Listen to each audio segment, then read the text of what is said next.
Mesdames, Messieurs, merci beaucoup d'être avec nous dans Débriefing. Débriefing, émission d'opinion sur Beyond Télévision. Chaque semaine, nous faisons le tour des questions qui agitent le débat public, le débat politique. Élection en 2018. Fallait-il que Nikki Haley le dise pour que tous se rendent à l'évidence, pour que tous acceptent l'évidence?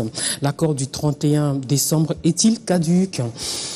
L'opposition sera-t-elle la même après le passage de Nikki Haley? Elle n'a reçu que 4 leaders sur des centaines. Et il y a eu hier des dirigeants politiques qui ont parlé. Félix Tshisekedi, par exemple, qui est revenu sur cette petite phrase assassine. Transition sans Joseph Kabila, élection en juin 2018. Et Henri Mova-Sakani, secrétaire général du PPRD, a expliqué la position de la commission électorale quant aux élections. Et il a dit au PPRD, on attend les élections. Et puisque mes deux invités sont tous originaires du Haut-Katanga, on va faire un gros plan sur la province.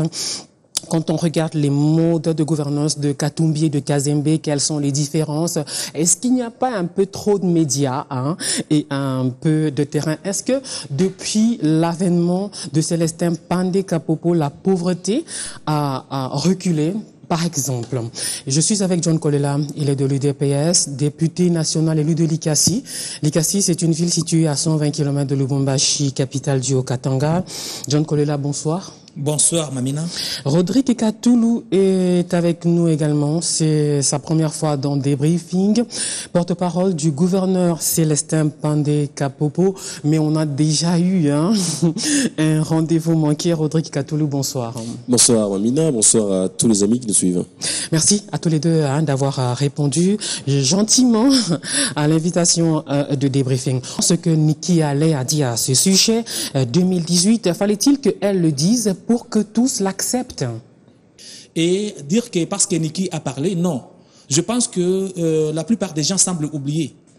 À l'opposition déjà, très longtemps avant, Félix Tshisekedi avait déjà parlé de la transition sans Kabila. Ce n'est pas aujourd'hui qu'il a parlé. En parlant de la transition sans Kabila, il parlait de la transition qui devrait avoir lieu au-delà du 31 décembre de cette année. C'est pour dire que nous savions que l'élection n'aura pas lieu le 31, mais cela n'empêche que nous puissions y traverser sans Kabila. Il y a deux choses différentes que vous devrez distinguer. Il y a la tenue de l'élection au-delà du 31, il y a le départ du Kabila le 31. Alors ne faites pas cette confusion-là pour dire que quand on parle du 31 à ce jour, c'est qu'on disait que les élections le 31, on ne savait pas qu'il fallait arriver au-delà parce que nous sommes déjà à 2 mois. C'est une évidence que devant nous, on n'a pas encore commencé l'enrôlement des Congolais de l'étranger, non pas parce qu'il y a des conséquences techniques, mais parce que le gouvernement ne donne pas les moyens pour cela. Alors cet accord du 31 décembre, il est caduc? Non, Mamina, je voudrais ici inviter mon co-débatteur à faire encore une autre lecture de choses. Lorsqu'on parle de Nikki qui s'est prononcé, je dois vous rappeler que nos amis de l'opposition, ils ont pris comme parrain l'Occident, et je crois ici, ce n'est pas une information que je vous donne, le président du RASOP aujourd'hui, Félix Tshisekedi, a fait pratiquement le tour du monde pour rencontrer, n'est-ce pas, selon eux, leurs partenaires, leurs parrains politiques, afin d'influencer certaines décisions au niveau de notre pays. Je suis à un moment sidéré de constater que notre ami, notre frère ici, présent, je vais parler de l'honorable John Kolela, qui voudrait nous donner l'impression qu'ils ne dépendent pas, ils ne tournent pas leur regard vers la communauté internationale. Je crois que si nous faisons un pas en arrière, nous allons constater que les dirigeants de la RDC ont tapé du poing sous la table pour dire que nous ne devions pas justement à subir l'impérialisme dans notre pays. La RDC étant un pays hautement stratégique, et la RDC a atteint un âge de maturité, il était important que nous puissions prendre des décisions à nous-mêmes. Il y a même un auteur qui a écrit que le malheur de la RDC ou des peuples congolais, c'est de croire que le bonheur de leur pays viendra de l'extérieur. Je crois que Joseph Kabila Kabange est revenu sur ça plusieurs fois en disant que non à l'impérialisme, non au dictat occidental. Mais je crois que s'il faudrait que nous puissions y revenir, la question des élections, la transition sans Joseph Kabila Kabange, moi je trouve quelque part c'est demander une chose et son contraire. Puisque aujourd'hui ici, il a été démontré par la Cour constitutionnelle, selon selon la constitution de notre pays, que Joseph Kabila Kabange resterait en fonction jusqu'à l'investiture ou, n'est-ce pas, à l'installation de notre président élu. De notre président élu. Ça, c'est c'est légal parce que les décisions ou les arrêts de la Cour constitutionnelle sont opposables à tous. Et quand on parle de la CENI, pour y revenir, la CENI, elle n'est pas constituée essentiellement de la majorité présidentielle. C'est une CENI, c'est une gestion qui est collégiale, puisqu'on y trouve la majorité présidentielle, l'opposition et même la société civile. Alors, aujourd'hui, la CENI, qui est même un organe indépendant, qui vous dit il faudrait avoir 504 jours pour que nous puissions arriver à organiser les élections? Comment voulez-vous à ce que la CENI aille à l'encontre de ces calendriers-là? Puisque c'est l'organe technique qui sait prélever les besoins réels du terrain et qui vous dit il faudrait 504 jours pour organiser les élections. Mais par rapport à l'accord, puisqu'on voudrait en faire toute une loi, l'accord de la Saint-Sylvestre n'est pas une loi, puisqu'elle n'a pas été votée par le peuple. Donc ici, il y a encore une autre ouverture, si nos amis de l'opposition l'ignorent. Le peuple peut se réveiller, 5 ou 6 personnes peuvent se réveiller et contester justement cet accord, puisque la constitution de notre pays laisse une ouverture en termes du référendum, qui est un droit constitutionnel. Donc moi aujourd'hui, Rodrigue Katoulou, je peux me réveiller et attaquer cet accord. Il relève justement de mon droit constitutionnel. John Kolela, au RASOP Limité, on dit 6 mois de transition sans Joseph Kabila. Ça va se passer comment et sur base de quel texte? En même temps, je réponds à votre question. En même temps, je réponds à mon co-débatteur. Rodrigue, savez-vous comment le président Kabila est arrivé au pouvoir en 2001? Sur base de quelle constitution? Il n'y avait jamais une constitution qui prévoyait la succession. Nous étions gouvernés par une loi constitutionnelle de Musée qui n'avait que 15 articles et il n'y avait pas la succession.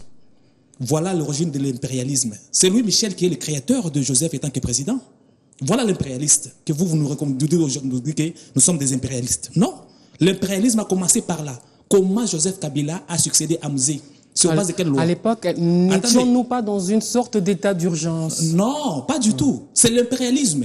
Parce qu'il y avait un président de l'Assemblée, il y avait les institutions, sur base de quoi il est devenu. Voilà la créature de Louis Michel. C'est là l'impérialisme. Là, moi, je vous parle avec des preuves. Aujourd'hui, si l'opposition tourne les yeux vers l'extérieur, nous ne l'ignorons pas. Le monde est devenu un village à ses jours. Les conséquences qui peuvent arriver au Congo, les choses qui peuvent arriver au Congo peuvent avoir des conséquences sur le monde entier, sur l'humanité tout entière. C'est normal.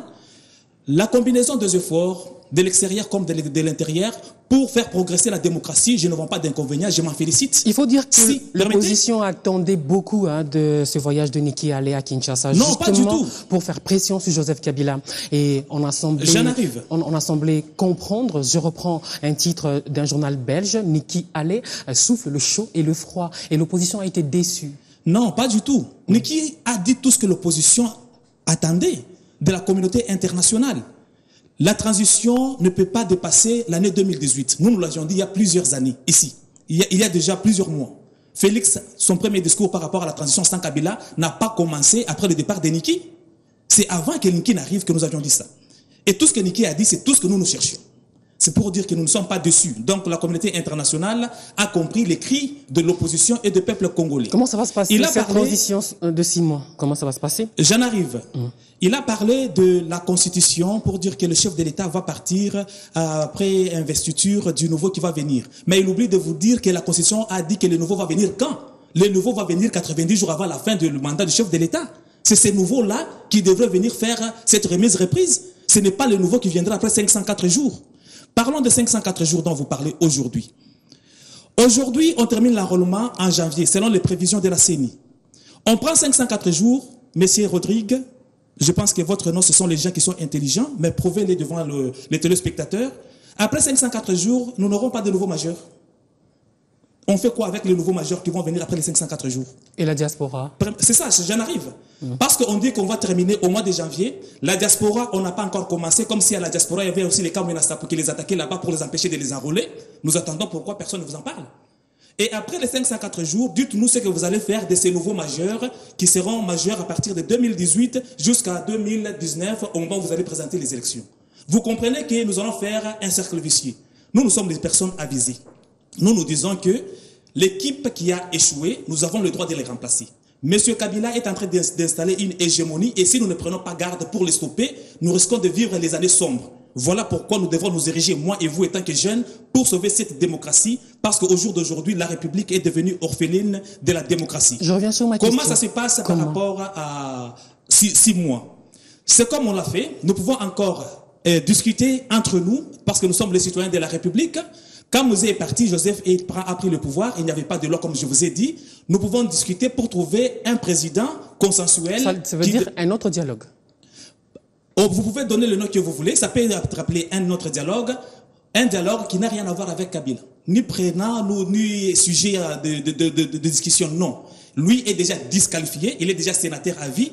À défaut, s'il se comporte comme il est en train de le faire aujourd'hui, il ne va pas jouir de son poste au Sénat. Parce que la manière dont il conduit les choses, il risque d'être même en prison. Si un président responsable prend les choses à main, il risque d'être en prison à cette allure.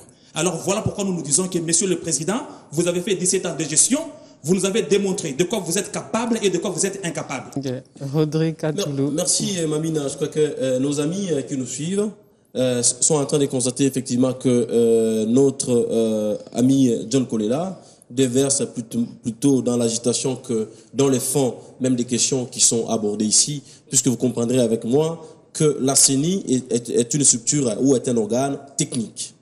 La CENI, quelqu'un qui voudrait voir la RDC se développer. C'est quelqu'un qui voudrait justement voir la RDC atteindre un niveau de démocratie très élevé. Je ne trouve pas, dans l'argumentaire de mon co-débatteur ici présent, qu'il y a une mauvaise foi au sein de la majorité présidentielle.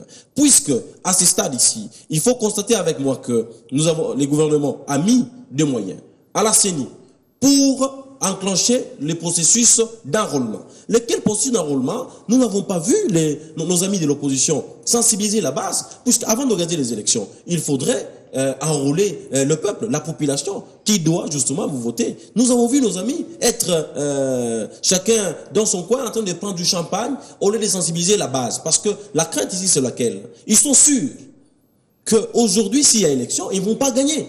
Ils sont sûrs. Vous avez vu la majorité présidentielle mobiliser la base, descendre à gauche et à droite, sur tout l'ensemble du pays, afin de sensibiliser la population à pouvoir s'enrôler pour que nous puissions avoir un nombre important des électeurs aux élections prochaines. Ça, c'est déjà un problème, puisque nos amis tels qu'ils sont là, ils savent qu'ils ont fait tout un tour du monde, je l'ai précisé ici. Le président du RASOP, qui n'a même pas eu à enterrer dignement son père. Vous devez savoir que quelqu'un qui n'honore pas son père, c'est quelqu'un qui est maudit. Je ne voudrais pas y revenir tout en donnant beaucoup d'éléments. Mais il n'a pas eu même le temps d'enterrer son père parce que, pour lui, il devait faire le tour du monde pour contacter les partenaires qui devaient les accompagner. Vous connaissez l'histoire de Genval, je ne vais pas y revenir. Ils ont fait autant de contacts afin de bouleverser la situation de notre pays. Mais les combles est qu'aujourd'hui, nous constatons malheureusement que tout ce qu'ils ont pris comme stratégie d'attaque, comme stratégie politique, ça n'a pas réussi. Alors, ils reviennent pour dire il faudrait qu'on voie un mécanisme par lequel nous devons avoir une transition sans Joseph Kabila Kabange. Nous disons que c'est de l'anarchie. C'est de l'anarchie. Joseph Kabila est le père qui a enfanté la démocratie. Faut pas tromper comme ça. Joseph Kabila connaît les douleurs d'enfantement de la démocratie dans notre pays. Donc, on ne peut pas accepter aujourd'hui, puisque mon co-débatteur, qui est de l'opposition, il veut avoir une fonction, je ne sais pas moi par quelle magie, et ils se disent non, Kabila doit partir, devons avoir une transition sans Joseph Kabila Kabange. Ça ne peut pas se faire dans ces pays, étant donné que nous sommes un pays. Non, Mamina, accorde-moi aussi du temps pour répondre à mon co-débatteur. J'ai vu qu'il a pris assez de temps. Mais là, tu me fais déjà des beaux yeux pour me dire non, tu as assez parlé. Non, laissez-moi démontrer. Il dit, il faut que nous puissions démontrer qu'aujourd'hui, c'est difficile à ce que nous ayons une transition sans Joseph Kabila Kabange. Ça va se baser sur quel texte? À un moment, ils évoquent l'accord de la Saint-Sylvestre. Je répète encore, ce n'est pas une loi. Cet accord de la Saint-Sylvestre n'a pas été voté à l'Assemblée. Il parle d'un dialogue ou des discussions non, mais entre personnes civilisées, combien de fois, sans Joseph Kabila. Combien de fois allons-nous nous réunir pour discuter sur la question démocratique de notre pays? Mais je pense que l'idéal en ce moment, c'est d'attendre à ce que la CENI épuise les jours ou les calendriers qu'il a donnés. C'est à ce moment-là que nous allons juger s'il y a bonne foi ou mauvaise foi d'organiser les élections. Mais je pense aujourd'hui, il faudrait qu'on se dise des choses en face. Nos amis de l'opposition, puisque manipulés par l'extérieur, vous avez vu qu'il y a même des sanctions qui sont tombées à gauche, à droite. Malgré les sanctions, Lambert Mende était en Europe. Non mais attendez, nous sommes un pays hautement démocratique. La RDC a atteint l'âge de la maturité. Ça fait beaucoup d'années que nous avons été indépendants. Et donc, aujourd'hui, nous savons prendre des décisions qui engagent notre pays. On ne peut pas accepter accepter à ce jour que nous puissions bénéficier de certaines petites sanctions qui, du reste, ne nous atteignent pas, parce que Lambert Mende a fait l'Europe, les autres opérateurs politiques de notre pays se déplacent très, très librement, et vous avez même constaté que Niki a compris, effectivement, en étant sur Kinshasa, que les choses qu'on racontait de loin n'étaient pas vraies. C'est ainsi que vous retrouvez aujourd'hui qu'il y a une sorte de confusion. Et se retrouvent nos amis de l'opposition s'emparer. Et donc, ils doivent réarmer leur stratégie. Voilà pourquoi ils se rabattent sur un troisième dialogue, lequel n'est pas le bienvenu pour nous. Peut-être que ce troisième dialogue est en gestation, on ne sait pas. Alors, il y a une sorte de veillée d'armes, que ce soit à l'opposition ou à la majorité. Félix Tshisekedi était hier avec la presse. Il a répété, je l'ai dit en début d'émission, transition sans Joseph Kabila, élection en juin 2018. Henri Mova-Sakani au PPRD, il a expliqué la position de la CENI justement quant aux élections. On attend les élections au PPRD de pied ferme en substance. Et quand à la majorité, on vous accuse justement de ne pas préparer les élections, vous répondez quoi? Merci beaucoup. Mais je commence par le commencement. Quand on parle qu'ici c'est Kabila qui est le père de la démocratie, le monde va se moquer de toi. Comment vous préparez les élections? Les élections, moi je dirais ceci. Si la majorité, je vais retourner une question à laquelle il ne sera pas à mesure de répondre. La majorité veut gagner, non? Elle trouve que l'opposition est désorganisée, elle n'est pas prête. Mais elle attend quand nous serons prêts pour aller aux élections. Vous y croyez? Parce que l'opposition n'est pas prête. Vous êtes prêts de gagner. Mais allons-y aux élections parce que nous le réclamons pour que vous nous battiez. Où est le mal? Vous attendez quand nous serons prêts pour vous battre, pour organiser les élections? Alors nous qui ne sommes pas prêts, nous disons allons-y. Maintenant vous qui êtes prêts, vous dites que non, nous attendons. Maintenant qui n'est pas prêt? Vous trompez qui? Ça c'est une évidence à laquelle tu ne peux pas nier. Ils nous disent que nous ne préparons pas là. Qu'est-ce que tu attendais? Tu attendais que nous fassions des caravanes motorisées en train de chanter pour mobiliser la population? Non. En 2011, vous disiez que nous n'étions pas prêts, mais nous sommes arrivés aux élections. Nous avons fait autant de députés. Nous avons fait même la présidence. Vous êtes sûr que vous avez triché? Le monde entier le sait. Vous utilisez l'argent de la République que vous êtes en train de vous partager entre vous pour dire que... Non, vous dirigez quoi? La CENI n'a pas les moyens jusqu'aujourd'hui. Vous voulez dire que non, c'est la majorité qui a donné les moyens à la CENI pour enclencher l'opération d'enrôlement. Non, ce n'est pas votre argent de poche. C'est l'argent du contribuable dont moi j'ai donné aussi ma part. Et dans cet argent, vous n'avez pas tout donné. L'argent qu'on a utilisé pour construire les choses hors budget. Bukangalonzo, tu ne trouveras pas ça dans un budget. Les avions qu'on a achetés là, pas dans un seul budget. Le meuble du gouvernement, pas dans un budget. C'est-à-dire, quand le président fait un bon rêve, on lui fait un bon télématin, il prend la décision de construire quelque chose qui n'est pas dans le budget, et vous trouvez que c'est ça gouverner une république? Cet argent-là, si nous le comptabilisons, c'est l'équivalence d'environ la somme que la CENI est en train de chercher aujourd'hui. Plus d'1 milliard de dollars. Alors, c'est ça l'argent. Si on donnait l'argent à la CENI en son temps-là, on serait déjà arrivé. Bon. Ils disent que non, attendez. Vous allez regarder l'émission, vous verrez que c'est lui qui prend beaucoup de temps. Même s'il les réclame. Moi, je les réclame pas. Si vous souhaitez qu'il faut m'arrêter, vous allez m'arrêter. Je vais accepter. Je vais accepter. Ils disent que la CENI, c'est elle qui va donner, c'est elle l'organe technique. Oui, l'organe technique, l'organe indépendante, elle n'est pas indépendante vis-à-vis de la loi et de la Constitution. Ce n'est pas à la CENI de nous dire que je vais organiser les élections après 3450 jours. Non. La Constitution avait fixé une date. La CENI devrait faire son programme en référence à cette date-là. Aujourd'hui, si on est là de cette date-là, ce n'est pas pour dire que ce que la CENI va dire, ça devient une loi. Tu peux me donner l'article de la Constitution qui dit que c'est la CENI qui fixe les jours de l'élection en dehors de la date de la Constitution? Tu n'en as pas. Moi, je te demande de me rencontrer dans les arguments. Alors, il va répondre. Tu permets que je puisse réagir un peu? Il n'y a pas de candidat, semble-t-il. Il soupçonne que c'est parce qu'il n'y a pas de candidat. Il n'y en a pas. Qu'il me prouve. Oui. Bon, enfin, heureusement pour moi, parce que nous parlons français. Vous dites, il soupçonne. Je crois que nous sommes de la majorité présidentielle. Moi, je ne soupçonne pas. C'est elle qui a dit comme ça. Moi, je dis que vous n'en avez pas. Noir sur blanc. C'est qui? Monsieur John Kolela, est-ce que je peux parler? Je peux parce que vous l'aviez fait. Okay. Voilà. Donc, vous venez de comprendre avec moi que nous sommes dans une sorte d'agitation seulement parce qu'on voudrait avoir le pouvoir. Mais le pouvoir, pour l'avoir, il y a un mécanisme. Au niveau de la majorité présidentielle, puisque c'est la question qui vient d'être posée, il ne manque pas de dauphin. Nous ne pouvons pas vous dire aujourd'hui qu'il s'agit de tel. Ça fait partie de notre stratégie de la majorité présidentielle. On ne peut pas vous dire aujourd'hui, bon voilà, c'est lui qui va remplacer Joseph Kabila, c'est Rodrigue Katoulou, ou c'est Mamina Massengo. Non, on ne va pas les dire. Mais moi je pense que nos amis de l'opposition ils doivent être plus ou moins raisonnables. On ne peut pas sacrifier une nation parce que vous voulez aujourd'hui que nous ayons une transition sans Kabila. Non. Ou parce que vous aujourd'hui, c'est la tête de Kabila qui ne vous plaît pas. Non. Nous sommes dans un jeu démocratique. Il y a un mécanisme par lequel on accède au pouvoir. Et donc la CENI qui vous dit 504 jours.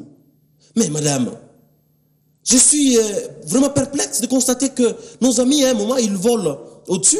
Ils n'ont pas les deux pieds sur terre. Ils doivent, je crois que devant sa conscience, si encore la conscience de nos amis de l'opposition fonctionne encore bien, ils savent que c'est une vérité. C'est une réalité qui s'impose sur terrain. Il y a des besoins, des urgences qui s'imposent sur terrain par rapport à la tenue des élections. Donc il faudrait qu'on y accorde qu'on réunisse tous les préalables. Aujourd'hui, je crois que nos amis ici, ils ont une conscience très surchargée. Ici à Kinshasa, vous avez vu des gens mourir. Vous avez vu comment ils ont appelé les gens dans la rue, laissant leurs enfants à la maison tout bonnement, laissant leurs enfants à l'étranger. Mais aujourd'hui, ils constatent que leur méthode politique n'a pas réussi. Ils veulent maintenant qu'on ait une transition sans Kabila. Ça, c'est absurde. Ça n'a pas de sens. C'est aberrant. Okay. Si je peux dire, s'il vous plaît. S'il vous plaît. Nos enfants, on a encore la parole ou Mamina, il faut me protéger. S'il vous plaît. Alors, ce qu'il y a, c'est qu'on a longuement parlé de la transition, des élections, etc. Vous avez parlé, il a répondu, etc., etc. Il est temps qu'on passe à autre chose, d'accord? Sinon, ça sera... Juste un petit mot que je peux passer. Sinon, on va se répéter. Sinon, on va se répéter. On a parlé de mort de nos citoyens. Vous avez longuement parlé de ça. Si nous avons envoyé les citoyens aller manifester dans la rue, qui les a tués? C'est vous qui les avez tués. Nous les avons tout simplement dit de manifester pour manifester leurs droits. Mais c'est vous qui avez tiré. Il est temps qu'on change un peu de sujet. On va parler maintenant du Haut-Katanga. On va, par exemple, commencer par un rapide bilan du mandat Katumbi. John Kolera, vous, l'élu de l'Ikasi, on est à 120 km de Lubumbashi. Oui, merci beaucoup. Moïse Katumbi a eu le temps de gouverner toute la province du Katanga dans son ensemble pendant plus ou moins 6 ans. Nous trouvons que sa gestion n'a pas été très bonne par rapport à ce que la population était en train d'attendre. Les sociales, jusqu'à aujourd'hui, n'ont pas été résolus. Les problèmes de courant, le problème des routes. Mais il a tenté quelque chose. De tout le gouverneur de 11 à l'époque, il était le meilleur échouant ou le meilleur médiocre. Parce qu'il a échoué, mais avec un pourcentage plus élevé par rapport aux autres. Si vous comparez la gestion de Katumbi, elle est meilleure par rapport à la gestion de Kabila à travers toute la République. Les quelques points qu'on peut donner aujourd'hui au président de la République, ce sont les points que Katumbi a réalisés au Katanga. C'est sur ça que le président s'est tapé sur la poitrine. Donc ailleurs, il n'y a rien. À Kinshasa, on n'a rien fait. À Kinshasa, il y a eu quelque chose qui est fait. C'est vous-même qui faisiez allusion ici à certainement, du gouvernement. Dire que c'est un mauvais bilan ne veut pas dire qu'on n'a rien fait. On a fait certaines choses, mais juste les trompe-œil. On vous fait quelques routes qui ont disparu avec la pluie. La toute première goutte de pluie qui tombe, les routes disparaissent comme des biscuits ou bien comme de bleu blanc devant le soleil. Alors, ce sont les routes à usage unique qu'on nous a construites. Donc, de la gestion de Katumbi par rapport à son temps, il a eu à faire ce qu'il pouvait faire comme étant un gouverneur, parce que même au niveau de la majorité, ils l'ont publicité eux-mêmes comme étant le meilleur de gouverneurs. Ils ont envoyé même les autres gouverneurs comme des petits garçons devant lui pour aller apprendre comment il faut gérer une province. Mais ça n'a pas été à la hauteur de l'attente de la population. Aujourd'hui, si vous arrivez à Lubumbashi, vous trouvez que nous manquons le courant. Manquer le courant ne veut pas dire que le courant n'existe pas. C'est-à-dire, il y en a, mais nous n'en bénéficions pas. C'est comme ici à Kinshasa où vous trouvez certains coins, on peut passer même 2 mois sans courant. On peut faire dans une semaine, vous avez 4 jours sans courant, vous n'en avez que 3, et par intermittence. Moi, ça, je ne peux pas dire que nous avons le courant. Avoir le courant, c'est en bénéficier pour payer sa facture à la fin du mois. De l'eau, mêmement. Nous sommes en plein 21e siècle, vous trouvez dans ça, en plein centre-ville, on vous met ce qu'on appelle en Swahili les kishim, les puits. Alors qu'il y a la régie des eaux qui peut amener de l'eau dans toutes les maisons. Moi, je ne peux pas me contenter de la médiocrité. Moi, je vise l'excellence. Et dès lors que tous les gouverneurs qui ont succédé Moïse ne sont pas arrivés à la hauteur, il est vrai que l'actuel vient d'arriver, je compterai le juger lorsqu'il sera à l'œuvre. Mais à ce jour, c'est encore la médiocrité qui continue, parce que tous veulent se focaliser sur le modèle Kabila. Or, le modèle Kabila veut dire discours et peu d'œuvre. Quelle priorité pour le gouvernement Pandé? Merci Mamina. Je crois que vous avez suivi mon co-débatteur faire un focus sur la gestion de l'ex-gouverneur du Katanga, cette fois-là Moïse Katumbi Tchapoué, disant que c'est le meilleur échouant. Il a essayé un peu de passer en revue justement sa gestion, mais j'estime que, bon, enfin, comprenez avec moi qu'il fait partie de l'opposition, il fait partie du rassemblement. Moïse Katumbi aujourd'hui est celui qui manipule les manettes du rassemblement. Alors, voyez quel type de dirigeant que nous souhaitons, qu'il souhaite placer à la tête d'un grand pays aussi grand comme le nôtre. Alors, pour revenir aux priorités qui attendent Célestin Pandeka-Popo, je dois préciser ici qu'il est d'abord conscient des défis qui l'attendent. C'est l'électricité. Ici, mon co-débatteur voudrait dire qu'il n'y a pas de courant dans la province du Haut-Katanga. Je comprends avec étonnement, simplement parce qu'il a plus de temps à Kinshasa que dans son fief électoral. C'est tout à fait normal qu'il puisse échapper à certaines réalités de son coin. Je dois préciser ici, vous êtes journaliste, je vous invite à mener des enquêtes, des investigations approfondies pour contester mes allégations ici tenues. À Lubumbashi, parce que Lubumbashi n'est pas allé au Katanga, pratiquement tout le coin de la province, il y a beaucoup d'efforts qui sont en train d'être déployés en termes d'énergie électrique. Vous allez voir, aujourd'hui, c'est Célestin Pandeka-Popo, par exemple, on dit il est donateur des transformateurs. Il en a donné combien? Non, laissez-moi parler. Laissez-moi parler. Il donne des transformateurs un peu partout. À Likasi, pour commencer par son fief électoral, beaucoup de transformateurs ont été donnés et mis en service même. Parce que donner, c'est une autre chose et la mise en service, c'est encore une autre.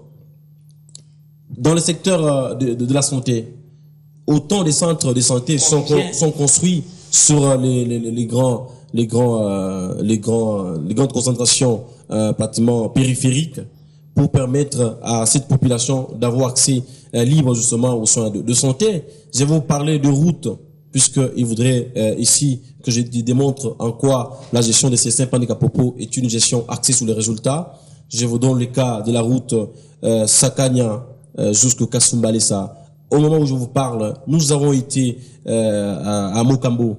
Nous roulions à l'époque à 30 à l'heure, mais aujourd'hui, vous savez y rouler à 120, 140 à l'heure, parce que il y a une grande équipe, une grande société qui travaille de l'autre côté. Chemin faisant, lorsque vous êtes sur cette route-là, vous allez voir que à tous les villages, il y a des bornes fontaines qui sont implantées. Il y a des centres de santé qui sont également construits de l'autre côté pour permettre à la population justement de jouir des soins médicaux de qualité. Les routes, puisqu'il faudrait qu'on en parle encore, lorsque vous prenez aujourd'hui l'avenue Killa Balanda, l'avenue de la Révolution, à l'époque de la gestion de leur président, de leur mentor au niveau du rassemblement, il est parti avec cette route-là. Mais aujourd'hui, quand vous y passez, c'est des couches qui répondent au standing international. Il doit avoir le courage de les reconnaître. Lorsque nous parlons de l'aliment de base, ici je parle de la farine, puisque c'est l'aliment de base pour le Haut-Katanga. La farine de maïs. La farine de maïs. À l'époque, il arrivait facilement que nous puissions acheter un sac de farine à 50 000 ou à 45 000 francs. Mais aujourd'hui, bien qu'il y a eu à un moment ce galopage du dollar, alors que le dollar était en train de dépendre de l'ascenseur, mais les sacs de farine étaient vendus à un prix très bas, un prix dérisoire. Parce qu'aujourd'hui, je sais vous dire que les coins où on vend un sac de farine à très cher, c'est à 15 000. Mais à d'autres endroits, vous allez le trouver à 13 500, à 14 000. Il vient de Lubumbashi. Il doit, si réellement, au niveau du rassemblement ou de l'opposition, nous avons quand même cette sincérité des cœurs, il va les reconnaître. Du point de vue de l'environnement, aujourd'hui vous allez voir même que il y a cette brigade d'assainissement qui autrefois avec la gestion précédente là de Jean-Claude Kazembe, s'il faudrait que je puisse donner les noms, il y a 2 jeunes qui ont été licenciés, révoqués pratiquement, puisque selon lui n'étaient pas originaires. Et c'est Stéphane qui arrive, il a récupéré tous ces jeunes. Je crois à l'honorable qui est ici présent, s'il maîtrise cette réalité de choses, il va me confirmer. Ça veut dire, dans tous les secteurs de la vie provinciale, il y a beaucoup d'efforts qui sont en train d'être déployés. Il est vrai que nous pouvons dire aujourd'hui que tout n'est pas fait, puisque nous ne faisons que commencer. Célestin Pandé n'a pas jusque-là une année de gestion, il n'a que quelques mois seulement. Et lorsque vous analysez ces quelques mois de gestion par rapport à certains de ses prédécesseurs, et je crois qu'il y a lieu de dire ici, il n'y a pas comparaison. Alors, parce que pendant longtemps au Katanga, on nous habituait à trop de médias et peu d'actions plutôt. C'est le même cas jusqu'aujourd'hui. La pauvreté n'a pas reculé, John Kolela? Rien. Toute action politique, économique sans impact sur le social de la population ne vaut pas la peine. Vous faites... Quand ils parlent de l'accès à l'eau, à l'électricité... Ils sont dans les discours arrivés sur... Moi, je viens de là il y a une semaine. Je suis là chaque fois qu'il y a les vacances parce que le travail m'exige d'être là pendant 1 mois. Et les autres temps, le reste du temps, je suis ici pour le travail, au niveau du palais du peuple. Je ne sais pas être là-bas et ici à la fois. C'est pourquoi je fais 1 mois là-bas et je reviens. On vous a parlé de route. Pour vous dire que c'est un mensonge. Je commence par le commencement. Ça ne va pas passer, au moins que les gens de ma race n'existent plus. Il vient de dire que Pande vient de faire quelques mois seulement. Pande vient d'être élu gouverneur. Il n'y a pas plus de 2 mois. Le bilan qu'il nous fait, c'est le bilan d'1 année, c'est le bilan de 6 mois, ou bien c'est le bilan de 2 mois. Pour construire toutes les routes là, point d'interrogation. Et si les routes on en a construit, ce n'est pas dans le bilan de Pande, alors c'est dans le bilan de son prédécesseur, parce que c'était dans le budget. Alors vous volez les bilans d'autrui pour le mettre dans votre bilan. Ça c'est une aberration. Pourquoi devant le peuple comme ça, vous êtes en train de vous contredire vous-même? Parce que le bilan de Pande vient d'être installé, c'est maintenant qu'il va commencer. Il a géré quelques mois en tant qu'intérimaire avec un budget laissé par Kazembe. Vrai ou faux? Vous aurez le courage de le dire. On dit qu'on distribue les transfos. Oui, Moïse en a distribué combien? Je ne peux pas me faire agent de Moïse ici. Moi, j'ai mon propre parti, j'ai mon propre candidat. C'est votre mentor. C'est ce que vous dites. Il faut le prouver. Il a fait quoi pour devenir mentor? Là, on ne parle pas tout simplement parce qu'on a une bouche, mais parce qu'il y a une raison. Donnez la raison. Vous avez parlé avec la bouche, le reste, la raison. Moïse en a donné combien de transfos? Le problème, ce n'est pas donner des transformateurs. Le problème, c'est donner du courant. C'est ça le problème. Moi, je parle du courant, je ne parle pas des transformateurs. Même les anciens transformateurs pouvaient fonctionner, mais en donnant du courant.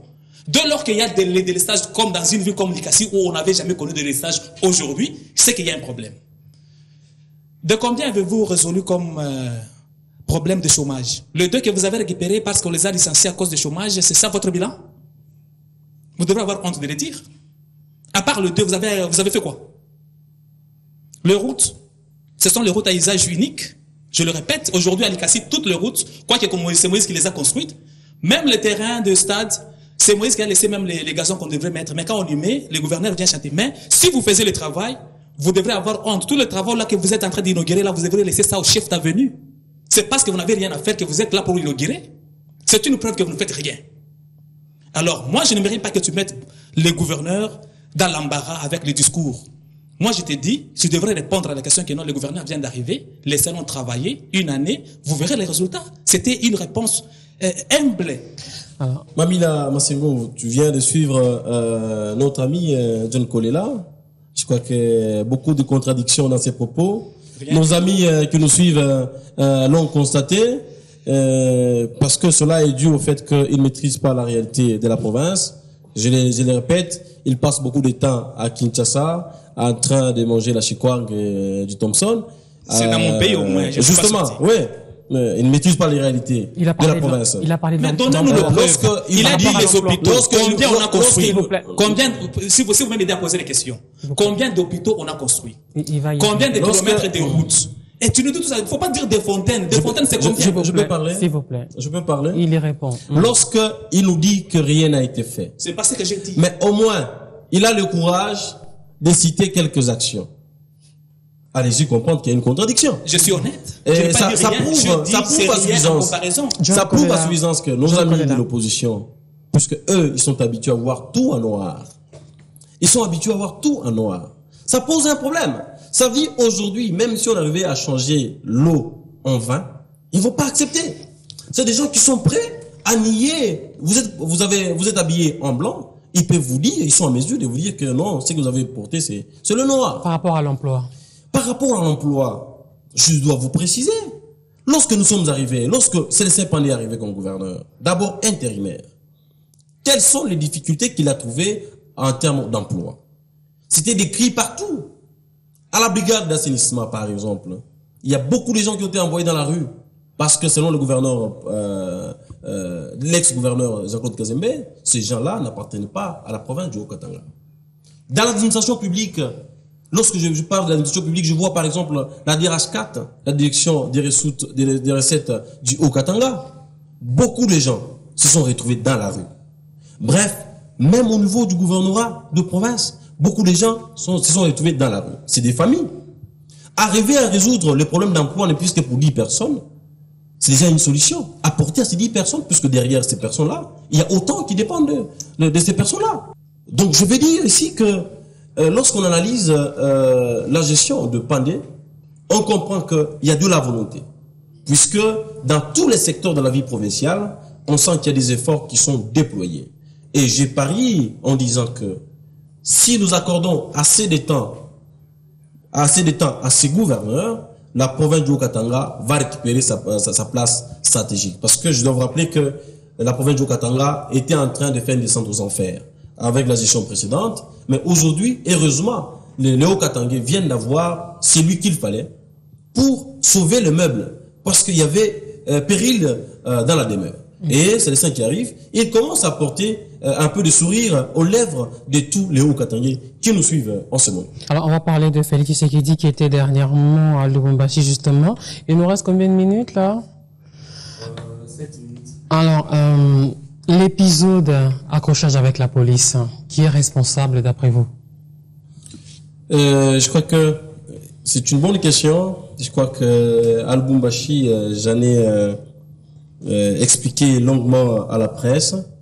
C'est que je n'ai pas considéré la mission ou le séjour de Félix Tshisekedi comme une mission purement politique, mais c'était une mission qui s'inscrivait simplement dans le tourisme. Donc, Félix Tshisekedi est venu simplement à Lubumbashi prendre sa tembo, qui le manquait pendant beaucoup de temps, et puis il est rentré sur Lubumbashi. Et c'était également, sur Kinshasa voulais-je dire, et puis c'était une façon pour lui de constater que l'opposition au Katanga est désorganisée. C'est-à-dire? Ça a été une honte pour Félix Tshisekedi. Parce que quand il arrive là-bas, il y a des gens qui se faisaient passer pour faiseurs d'opinion. Mais alors que, en réalité, ils ne sont pas acceptés par la population du Haut-Katanga. Et Félix Tshisekedi, qui était trompé de loin, je crois qu'aujourd'hui, il doit tirer toutes les conséquences. Il doit arriver à comprendre qu'il n'a pas de bons collaborateurs. Parce que nos amis qui, ici à Kinshasa, quand ils le voient, président, chez moi j'ai la base, j'ai des gens qui m'accompagnent, en réalité, ils n'ont pas de base. Ils n'ont plus de base. Je parlais de l'épisode police. Donc, je voudrais circonscrire d'abord le cadre, le contexte dans lequel notre ami s'est retrouvé à Lubumbashi. Vous me parlez de l'épisode police. Attendez, la police, son rôle, c'est quoi? C'est sécuriser. Et aussi, il y a des autorités en place. Le maire de la ville de Lubumbashi a pris une décision, ça fait beaucoup de temps, interdisant tout ce qu'il y avait comme rencontre publique. Il dit, si vous avez besoin de parler avec la base, nous, même nous, au niveau de la majorité présidentielle, nous le faisons. Je vous donne le cas de secrétaire général adjoint de la majorité présidentielle qui a séjourné à Lubumbashi. Il n'a pas fait un meeting. Il a convoqué la presse dans une salle. Si vous faites ça dans une salle, personne ne vous interdit. Et il voulait appeler la population à une sorte de révolte, à troubler l'ordre public. Attendez, moi, à la place du maire de la ville, j'ai pris la même décision. Puisque, après tout, qui répond s'il y a mort d'homme? Ce n'est pas l'opposition. Vous avez suivi avec moi que tout à l'heure il disait qui a tué le peuple. Il pointait le doigt les manifestants. À la majorité. Alors, lorsque la majorité est au pouvoir, nous assumons, nous acceptons à ce que les choses se passent normalement. Vous voulez tenir un meeting, il faudrait que cela réponde aux besoins du moment. Il faudrait que cela se passe au contexte exigé par l'autorité. On vous dit, bien, si vous voulez faire une activité, organisez-les dans une salle, et appelez vos amis, et puis donnez votre message. C'est ce que nous l'avons fait. Quelle est la vraie motivation du voyage de Félix Tshisekedi à Lubumbashi? Merci beaucoup. Mais je regrette que mon frère a trop peu de pourcentage de vérité dans ses dires. Très peu à compter au bout du doigt. Le motif, c'est que d'abord, la République est très mal gouvernée. Il y a les échéances à venir. Nous avons la date du 31 que nous allons traverser. Nous sommes dans le droit, tant que politiciens, de vendre notre opinion dans la population. Félix ne va pas faire seulement le Lubumbashi. Maintenant, nous sommes en train de nous préparer pour descendre en Bushima et Kananga. Ensuite, c'est du côté de l'ouest. Là-bas, les manifestations publiques ne sont pas interdites. J'arrive. Je pense qu'ils vont l'interdire avant que nous descendions. Vous allez voir les choses. Nous avons un petit cerveau machiavélique qui œuvre à la destruction de la démocratie. Et ce cerveau-là est chapeauté par le chef qui a tout un cartel de conspirateurs. À Lubumbashi, nous sommes arrivés. D'abord, avant qu'on arrive, on a arrêté plusieurs de nos militants simplement parce qu'ils tenaient des réunions, non pas sur la place publique, dans nos bureaux. On en a arrêté 50. C'était sur la place publique? Non. Nous avons les images. Quand la police est arrivée, ils les a arrêtés. Ensuite, ils ont commencé à diviser les cailloux là-bas pour dire que non, ce sont eux qui les ont attaqués. Alors nous avons les images. Quelqu'un a pressionné de les prendre. Nous arrivons à l'aéroport après avoir arrêté nos militants. Pendant 3 jours, même à l'Ikassi, on en a arrêté. Là où police ne veut pas descendre. Tout simplement parce qu'on sensibilisait les gens à descendre sur le Lubumbashi pour l'accueillir. À l'aéroport, on nous interdit même d'aller au tarmac pour l'accueillir. Nous, les députés, nous étions 5. C'était interdit par le maire. C'est interdit. Ça aussi, c'était troubler l'ordre public. D'accord? L'hôtel où on a réservé la chambre de Félix, on est venu nous retourner l'argent pour dire que les services les ont interdits de les recevoir. Ça, c'était pour troubler l'ordre public. Quel hôtel? C'est Gloria Inn. Je ne peux pas décider parce que nous avons les messages qui nous ont même écrit le message. Okay. C'est troubler l'ordre public. Le message qu'on devrait lancer dans la parcelle de Kyungwa Kumwanza, c'était la place publique pour eux. On a interdit à la population d'y accéder. C'était l'ordre public. À l'aéroport où nous étions, on a pris Félix. En route, on avait plus de policiers que la population même qui est venue l'accueillir. Sur la population, qu'est-ce qu'on faisait? On jetait de l'eau chaude, des bombes à gaz lacrymogènes, même assourdissantes. On a chicoté les gens, pas moins qu'on a chicoté Bakanja. Dès que tu t'approches seulement, avec le bois, nous avons des images avec nous. Parce qu'on troublait l'ordre public. On dirait que la démocratie est une arme de lutte contre la sécurité, selon leur conception. Nous arrivons là-bas. Même pour que Félix parte rendre visite dans sa propre famille, sa tante, on lui a interdit. C'est les jours où vous avez vu même les images là. Alors, c'était ça ma question. C'est là où nous arrivons. Cet épisode avec Cet épisode, nous voulons aller, ils devraient voir les combattants qui étaient arrêtés. Ils devraient descendre, il y a la base qui nous attendait au niveau des Machipicha. La police a placé sa jeep devant la maison, donc nous étions séquestrés. On a fait là pendant 2 heures du temps. Ce n'était pas l'ordre public, nous étions à l'hôtel où nous étions. Mais la barrière était bloquée par la police. Où est ta vérité? Le minimum seulement. Tu ne seras pas évincé de ton pouvoir si tu travailles avec le gouverneur, si tu dis la vérité. Mais la population va t'applaudir parce que c'est pour la nation que nous sommes en train de parler. C'est comme ça que nous avions décidé de sortir à pied. Nous sommes sortis à pied, on est venu nous prendre, Mani Militaire, pour nous faire retourner à l'hôtel où nous étions. Nous disons que, étions-nous, disons, où sommes-nous? Le seul bilan des pandes que je peux vous donner à ce jour, c'est celui-là. C'est le seul bilan sur le plan politique. C'est la séquestration. Donc, il veut instaurer l'hégémonie de Kabila al-Lubumbashi. Je dis, monsieur le gouverneur, tu viens d'arriver. Nous sommes là. Tu dis que Félix est allé prendre sa tembo. Oui, il en a après sur la place publique. Même le chef de l'État en prend. Si tu ne le savais pas, mais je ne sais pas si le gouverneur lui prend les Monkoyo. Nous en prenons. Et tout le monde le sait. Ce n'est pas un péché, ce n'est pas une infraction. Notre volonté de vouloir remplacer Kabila n'est pas une infraction. C'est un droit légitime. Et nous allons arriver jusqu'au bout. Kabila ne va pas nous échapper, il doit partir. Et les gouverneurs là, qui ne se comportent pas comme les autres parce qu'ils ne veulent pas nous contenir. Ils ne veulent pas, ce sont nos droits et il n'y a personne, qui qu'il soit, qui va réussir, à moins de nous exterminer. Tant que nous serons là, nous allons agir. Alors on a poursuivi pour chasser les militants jusque dans les résidences privées alors que c'était pas des places publiques. À l'entendre parler. Mamina, nous sommes habitués, nous, comme le peuple, à une sorte de montage de la part de nos amis de l'opposition. Ils sont champions. Ils sont champions en créant des histoires pour dire qu'ils sont marginalisés, qu'ils sont séquestrés. Nous avons appris des termes au sein de l'opposition. Il y a une chose, moi je dois vous dire, à un moment, franchement, je ne peux pas, sincèrement. Dieu te voit. Je ne peux pas, sincèrement, s'il vous plaît, descendre trop bas pour rencontrer l'opinion de nos amis de l'opposition. Alors, il dit que c'est parce que Félix Tshisekedi se rendait à Lubumbashi que cette mesure a été prise. Attendez, non. Alors, il est député, alors il est mal informé. Elle a été prise quand cette mesure? Je comprends alors qu'il est moins informé. Pour cette décision-là. L'interdiction de manifestation publique. Ça ne date pas d'aujourd'hui. Moi-même ici. Là, je me permets de parler à je n'ai pas dit que vous avez sur ma langue. Moi-même, de la majorité présidentielle, je vous dis, je vous informe, j'étais victime d'une telle décision. Je voulais organiser une activité. Et le maire de la ville m'a rappelé que non, monsieur, il y a une décision qui, justement, ne veut pas qu'on organise des activités en plein air. Et ça a été interdit. Je suis de la majorité présidentielle.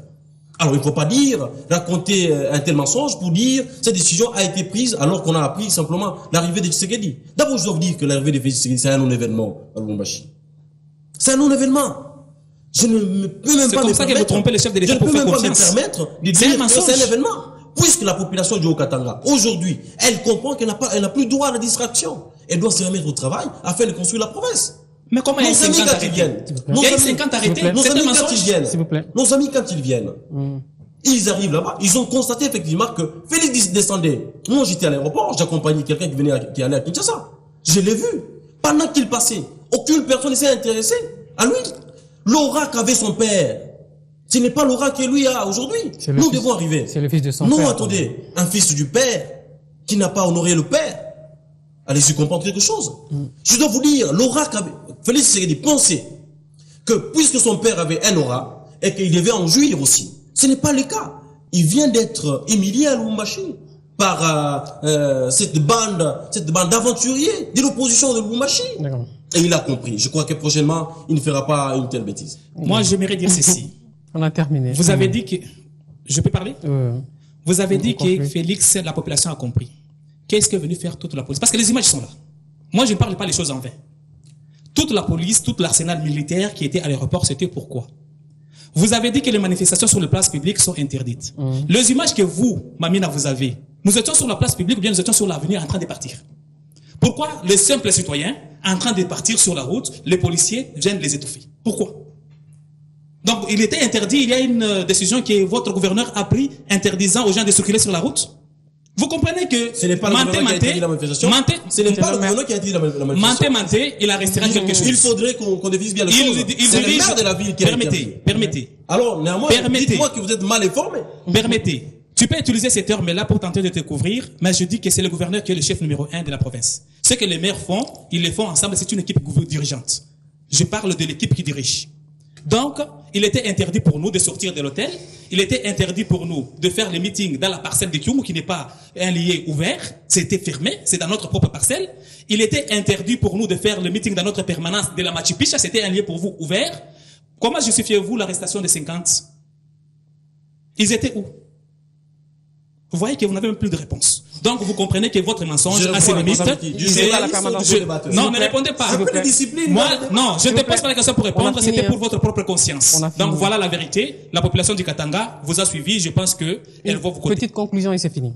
Moins de 30 secondes. Je remercie la population du Haut-Katanga qui continue à faire confiance au gouverneur Célestin Pandé-Kapopo, qui a compris que l'heure n'est plus à la distraction. Nous devons remettre ensemble pour construire la province et que la distraction dans laquelle voudrait nous plonger l'opposition, c'est déjà une méthode dévolue, c'est une méthode archaïque.